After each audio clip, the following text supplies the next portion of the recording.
Hello, my dear students. Myself, Amira Avalia, Faculty of Chemistry from SCT PG Center, Junagadh. હવે આજના આ video સેશનમાં આપણે ફર્ધર જે રિએક્શન્સ ગયા લેક્ચરની અધૂરી હતી એ સ્ટાર્ટ કરશું.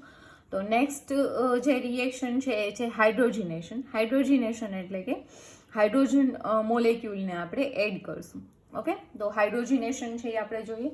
Hydrogenation is a property of unsaturated organic molecules. યાદ રાખજો કે હાઇડ્રોજિનેશન છે એ કેના માટે યુઝફુલ છે, તો કે અનસેચ્યુરેટેડ ઓર્ગેનિક મોલેક્યુલ્સ હોય એના માટે. કદાચ ધારો કે સેચ્યુરેટેડ હોય તો કઈ રીતની રિએક્શન છે એ થાય છે એ છે એ આપણે જોવાનું રહેશે. In the presence of catalyst, hydrogen can be added in main chain of the polymer molecule as well as side groups of the polymer chain containing double bonds.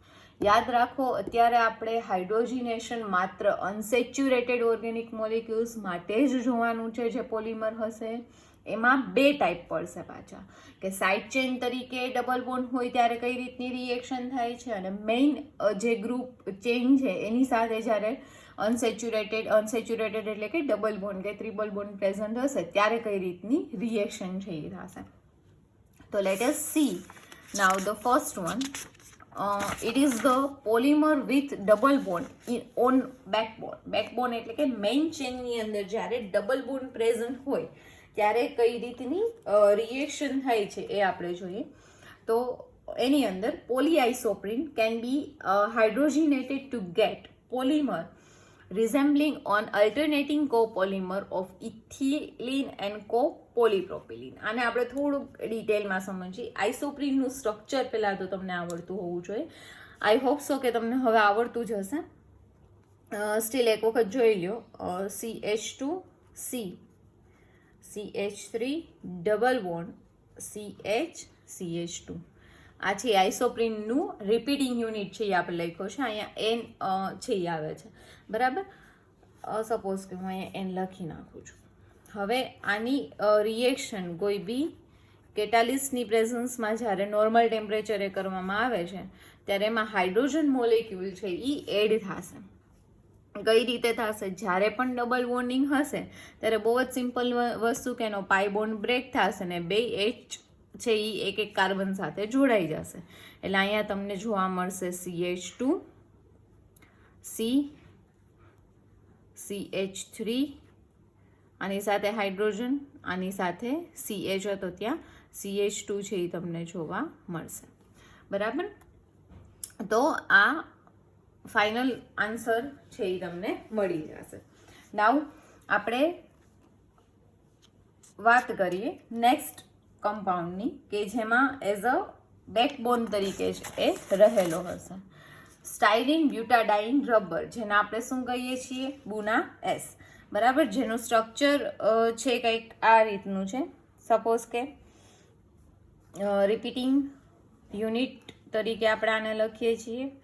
અહીંયા CH2 CH, ઓકે. આ further છે એ જોડાયેલો છે CH2.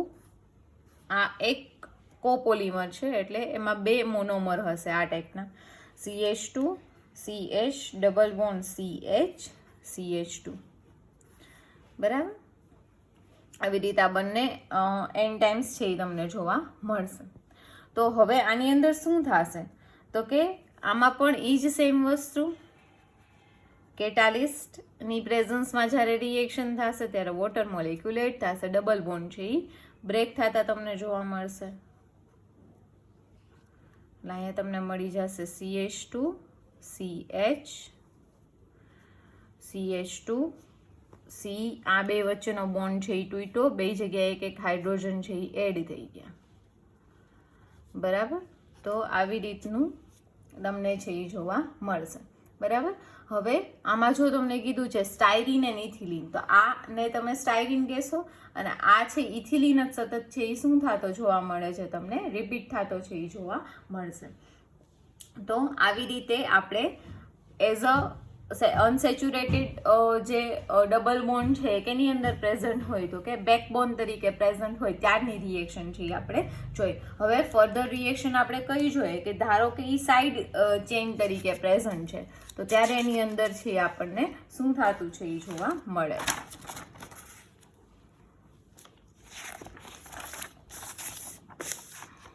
Okay, polymer with double bond on the side chain group. તો એ આપણે જોઈએ કે side ચેઇનની અંદર પોલિસ્ટાયરીનનું સ્ટ્રક્ચર છે, આ એનો રિપીટિંગ યુનિટ છે.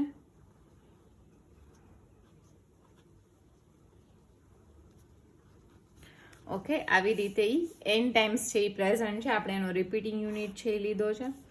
હવે આમાં થશે નિકલ કેટાલિસ્ટ ની પ્રેઝન્સમાં 200 ડિગ્રી સેલ્સિયસ અને સર્ટેન પ્રેશરે જ્યારે તમે રિએક્શન કરો છો. ઓફકોર્સ હવે આમાં જો ડબલ બોન્ડ છે એ સાઇડ ચેઇનમાં પ્રેઝન્ટ છે, અહીં કે મેઇન ચેઇનની અંદર પ્રેઝન્ટ છે નહીં, તો આમાં પણ શું થશે, આ બધા ડબલ બોન્ડ બ્રેક થશે અને બધી જગ્યાએ હાઇડ્રોજન છે એ એડ થઈ જશે. એટલે કે જેટલા પણ ડબલ બોન્ડ હતા બેન્ઝીનની અંદર એ બ્રેક થયા, એટલે સાયક્લોહેક્ઝેન જેવું છે એ આપણને અહીંયા મળી જશે. બધે બોન્ડ છે એ તૂટે છે તો બધી જગ્યાએ એક એક હાઇડ્રોજન, એટલે 1 2 3 4 5 અને 6 એટલે 3H2 છે એ એડ થતા આપણને જોવા મળશે. તો અહીંયા હાઇડ્રોજનેશન છે એ કમ્પ્લીટ. હવે આપણે નેક્સ્ટ રિએક્શન છે એ જોઈએ. ઓકે, નાવ હવે રિએક્શનના ટાઈપ્સ તમને લોકોને ખ્યાલ હશે, એડિશન રિએક્શન, સબસ્ટિટ્યુશન રિએક્શન, બરાબર. તો હવે આપણે પોલિમરની અંદર કયું રિએક્શન જોવાનું છે તો કે એડિશન રિએક્શન છે એ સ્ટડી કરવાનું છે. Addition of oxygen, chlorine, bromine, ozone, HCl to unsaturated polymers. અહીંયા પણ આપણે કયા ટાઈપના પોલિમર્સ છે એ ધ્યાનમાં લેશું તો કે જે અનસેચ્યુરેટેડ હશે. અનસેચ્યુરેટેડ હશે તો સિમ્પલ એવી વસ્તુ કે ડબલ બોન્ડ છે એ હંમેશા બ્રેક થશે. અને એડિશન રિએક્શનની અંદર હંમેશા તમને શું થતું જોવા મળશે તો કે કાંઈક ને કાંઈક મોલેક્યુલ છે એ એડ થતા તમને જોવા મળશે, બરાબર. હવે નેક્સ્ટ આપણે જોઈએ એક્ઝામ્પલ એનું, polybutadiene can be react with benzoic acid or per acetic acid. Oxygen is added to the double bond.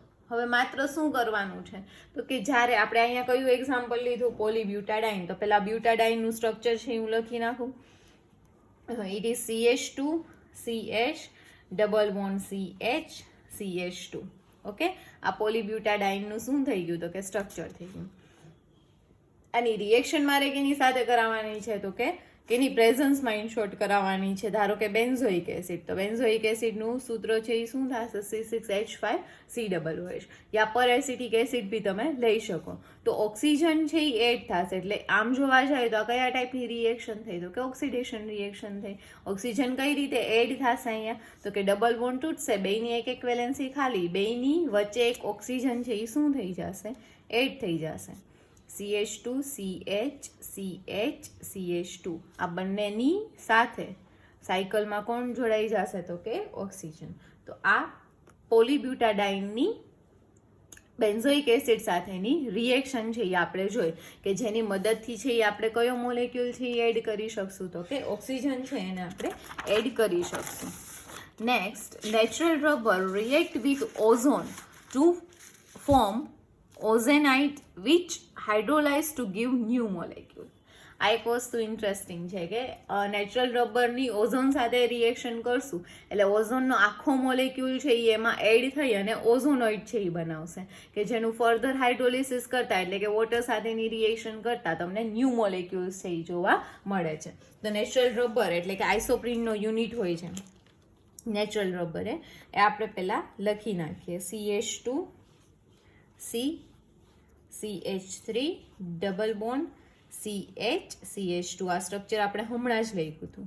Ozone add થશે, કઈ રીતે એડ થશે ને દેટ ઇઝ સમથિંગ ન્યૂ, બરાબર. કે આખો ઓઝોન છે એ એડ થશે. પહેલાં હું સ્ટ્રક્ચર લખી નાખું પછી તમને આખું એક્સપ્લેન કરું કે કઈ રીતે આની અંદર ઓઝોન છે એ એડ થયો છે.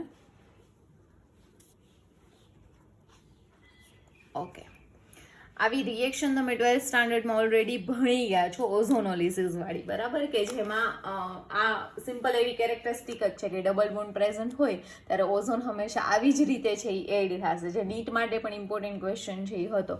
સિમ્પલ આ બે બોન્ડ છે એ બ્રેક થશે, બે વચ્ચે એક ઓક્સિજન એડ થશે ને બે ઓક્સિજન બાકી સાયકલમાં છે એ આપણને એડ થતા જોવા મળશે.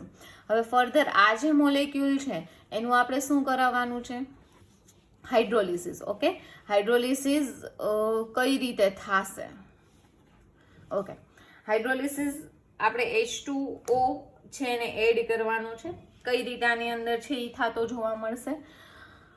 હવે બોન્ડ બ્રેકિંગ છે એ તમારે યાદ રાખવાનું છે કે બોન્ડ કઈ રીતે બ્રેક થશે.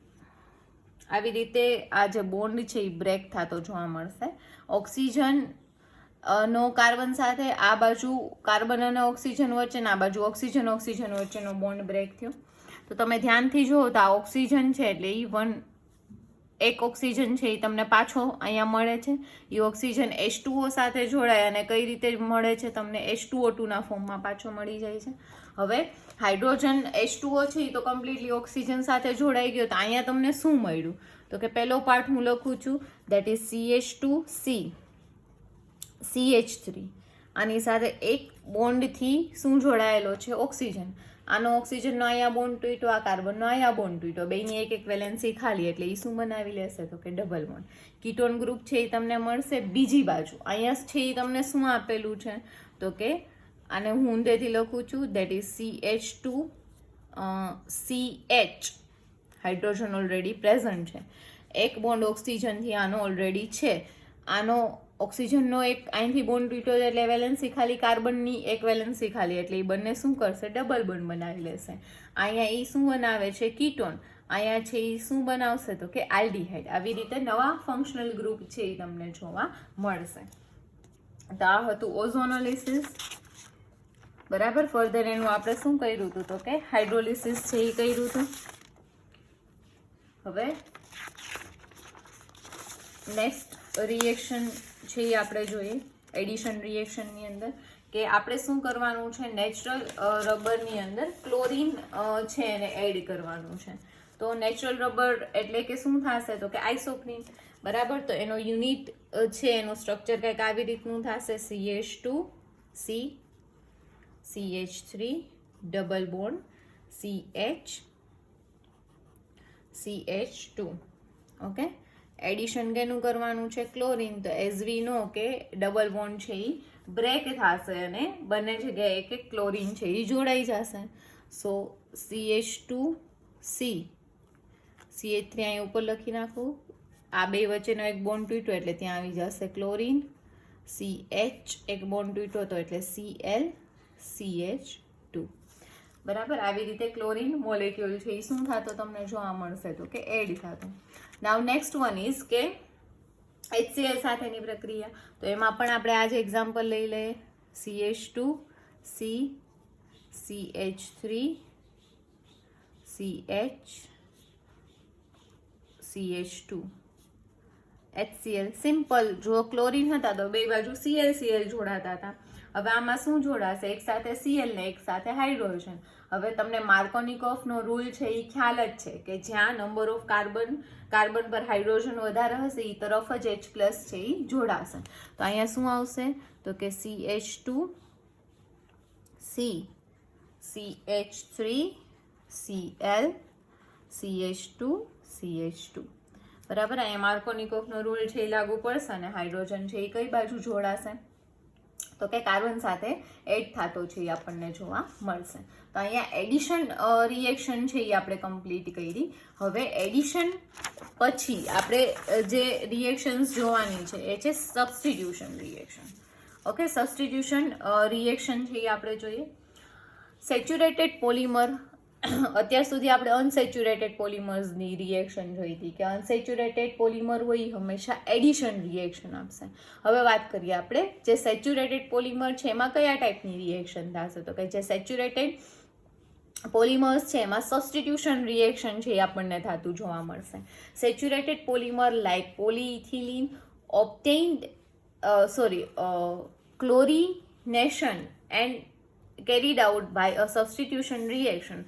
થ્રો અ free radical chain process. Free radical chain process છે એમાં થતી જોવા મળશે. ફ્રી રેડિકલ એટલે કે એવો રેડિકલ કે જેના ઉપર એક પ્લસ કે માઇનસ ચાર્જ ન હોય, પણ હા એની પાસે એક વેલેન્સી હશે, એક ઇલેક્ટ્રોન હશે ટુ ફૂલફિલ કે એ ઓક્ટેન છે એ પૂરું કરી શકે એવી એની પાસે શું હોય છે તો કે કેપેબિલિટી છે એ હોય છે. ફ્રી રેડિકલ ચેઇન રિએક્શન છે એ આપે છે પોલીઇથિલિન, જેનું એક્ઝામ્પલ છે એ આપણે જોઈ લઈએ. ઇથિલિન એટલે CH2CH2, બરાબર. હવે આમાં ધારો કે આપણે આલ્કાઇલ ગ્રુપ સાથે આલ્કાઇલ ફ્રી રેડિકલ સાથેની રિએક્શન છે એ આપણે કરાવીએ છીએ, તો શું થશે તો કે આની પાસે જે 2 હાઇડ્રોજન છે એને આની પાસે એક વેલેન્સી ખાલી છે, એટલે એ શું કરશે તો કે એક હાઇડ્રોજનને પોતાની તરફ એટ્રેક્ટ કરી લેશે. એટલે હવે પાછી અહીંયા કાર્બનની એક વેલેન્સી ખાલી થઈ, તો એને આપણે કેના તરીકે બતાવશું? હંમેશા ડોટ. જે વેલેન્સી ખાલી છે એને આવી રીતે ડોટ, જેને ફ્રી રેડિકલ કહેવાશે. ઓકે, હવે આની ફર્ધર રિએક્શન છે એ આપણે કરાવડાવી શકીએ. લાઈક જો CH ફ્રી રેડિકલ છે એ મને મળ્યો, હવે આમાં હું Cl2 છે એ એડ કરી શકું, એટલે અહીંયા શું આવી જશે તો કે CH Cl CH2 પ્લસ એક Cl, 2 Cl હતા એટલે એકની વેલેન્સી પાછી ખાલી, એટલે ફ્રી રેડિકલ તમને તરીકે પાછો મળી જશે. આમ ફર્ધર આગળ રિએક્શન છે એ થતી રહેશે. તો પોલી ઇથિલિનની અંદર આ ટાઈપની સબસ્ટિટ્યુશન રિએક્શન છે એ તમને જોવા મળશે. કોઈ બી એક ગ્રુપ છે કે એલિમેન્ટ છે એ સબસ્ટિટ્યુટ થશે અને આફ્ટર ધેટ કોઈ બી એ નવા કમ્પોનેન્ટ સાથે કે એની સાથે રિએક્શન છે એ કરી શકશે. હાઇડ્રોજિનેશનની અંદર તો બહુ જ સિમ્પલ હતું કે ઇઝીલી છે એ તમે એડ છે એ એડિશન રિએક્શનમાં કરી શકતા હતા, બટ આની અંદર ફ્રી રેડિકલ રિએક્શન સબસ્ટિટ્યુશન થશે અને આફ્ટર ધેટ તમે એક ગ્રુપ સબસ્ટિટ્યુટ થઈને પછી જ નવો ગ્રુપ છે એ શું થઈ શકશે તો કે એન્ટર છે એ થતો તમને જોવા મળશે. Chlorinated polyethylene. હવે જે આપણે આ ક્લોરિનેટેડ પોલીઇથિલિન બનાવ્યો છે, બરાબર, એમાં ક્લોરિનનું કન્ટેન્ટ કેટલું છે એ ઉપરથી એના અલગ અલગ યુઝ છે કે એની પ્રોપર્ટીઝ છે એ અલગ અલગ થતી જોવા મળે છે. Chlorinated polyethylene contain around 30% of chlorine, is a rubbery material in contrast to polyethylene which is thermoplastic. Generally polyethylene છે એ કેવો હોય છે તો કે થર્મોપ્લાસ્ટિક હોય છે, પણ 30% ધરાવતો ક્લોરિન ધરાવતો જો એ હશે તો એ કેવું મટીરિયલ બની જશે? એકદમ રબરી મટીરિયલ છે એ તમને જોવા મળશે. The irregular substitution of chlorine in the backbone in reduce the crystallinity of the polymer. આ યાદ રાખજો કે શરૂઆતમાં છે એ કેવો હતો તો કે પોલીઇથિલિન છે એ ક્રિસ્ટલાઇન સ્ટ્રક્ચર છે એ ધરાવતો હતો, પણ જેવું તમે એમાં ઇરેગ્યુલરલી શું એડ કરો છો, ક્લોરિન એડ કરતા જાઓ છો, તો એમ એની ક્રિસ્ટલાઇનિટી ગુમાવે છે અને રબરી મટીરિયલ જેવું એ થતું જાય છે. Chlorination greater than 50% max the polymer more and more rigid. અને પછી પોલિમર જો એમાં જેમ જેમ ક્લોરિનનું કન્ટેન્ટ વધતો જાય એમ રિજિડ થતો જાય, and at 70% chlorine the polymer become brittle, એટલે એકદમ બટકણું છે એ આપણને થતું જોવા મળે છે. In another substitution reaction, chlorosulfonation of polyethylene can be carried out. અત્યારે આપણે સિમ્પલ એવું ક્લોરિનેશન જોયું હતું, હવે આપણે શું જોવાનું છે તો કે ક્લોરોસલ્ફોનેશન સબસ્ટિટ્યુશન રિએક્શન છે એ જોવાનું છે. આની જ અંદર પોલીઇથિલિનની અંદર CH2 CH2, આની અંદર Cl છે એ સપોઝ કે શરૂઆતમાં એઝ અ ફ્રી રેડિકલ તરીકે એડ થાય, તો એઝ યુઝ્યુઅલ વી નો કે સબસ્ટિટ્યુશન રિએક્શન થશે તો અહીંયા તમને શું જોવા મળશે? CH છે એ ફ્રી રેડિકલ તરીકે તમને જોવા મળશે, CH2, અને અહીંયાથી H અને Cl છે એ HCl તરીકે રિમૂવ થશે. એવું જરૂરી નથી કે આ જ કાર્બન ઉપર રિએક્શન થશે કે આ ગમે તે કાર્બન ઉપર તમે રિએક્શન છે એ લઈ શકો છો. CH હવે આ જે ફ્રી રેડિકલ છે, બરાબર, એમાં ક્લોરોનેશન તો આપણે કરી નાખ્યું, સલ્ફોક્લોરોનેશન છે આ આપણે ફ્રી રેડિકલ બનાવ્યું. હવે સલ્ફોક્લોરોનેશન છે એટલે કે SO2 અને Cl2ની પ્રેઝન્સમાં છે એ પ્રક્રિયા થશે ત્યારે શું થશે તો કે આ SOCl સાથે જોડાશે, એક Cl ફ્રી રેડિકલ તરીકે મળશે. આ SO2Cl છે એ પાછો કેની સાથે જોડાઈ જશે? જે આપણો ફ્રી રેડિકલ છે CH એની સાથે, અને સલ્ફોનાઇલ ક્લોરાઇડ તરીકે આપણને, સોરી અહીંયા ફ્રી રેડિકલ હવે નહીં આવે કારણ કે જ્યાંની વેલેન્સી હતી ખાલી હવે શું થઈ ગઈ તો કે ફૂલફિલ થઈ ગઈ. બરાબર. તો અહીંયા આ સબસ્ટિટ્યુશન રિએક્શન છે એ કમ્પ્લીટ થાય છે. હવે નેક્સ્ટ લેક્ચરની અંદર આપણે ફર્ધર બાકીની જે પ્રોસેસ છે ફંક્શનલ ગ્રુપ પાડી એ છે એ જોશું. તો આજનો આ વિડીયો સેશન છે અહીંયા કમ્પ્લીટ થાય છે. બાકી રહેલી રિએક્શન છે એ આપણે નેક્સ્ટ સેશનની અંદર જોશું. Thank you. આઈ હોપ તમને અહીંયા બધું સમજાઈ ગયું હશે.